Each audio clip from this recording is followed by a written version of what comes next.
you know, there is a profession, Jew. It's not funny. I have some friends, they are like leaders of communities in some places, and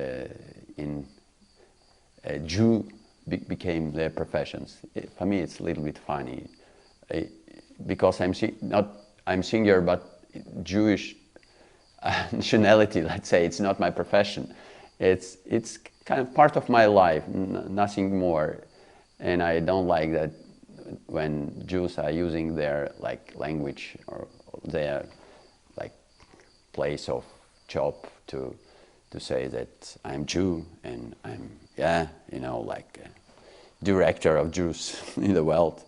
Yeah. So, but in a good way, many people became, for example, in former Russia, more educated in a klezmer way, Yiddish, many programs which came, of course, also from Israel, from the United States, money and blah, blah, blah.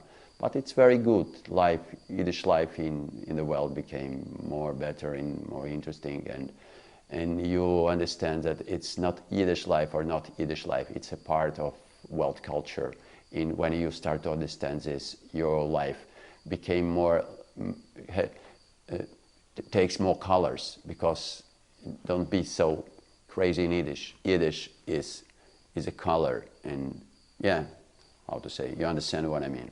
Yeah, and Yiddish is a part of the world culture. We are performing a lot in Germany, for example, and the people are coming partly because they are interested in this culture. And when we do that in Germany, the place of Yiddish is in Germany during our performing. When we perform in France, same story, in Holland, in Austria, in Switzerland. Yes, so place of Yiddish is in the world culture.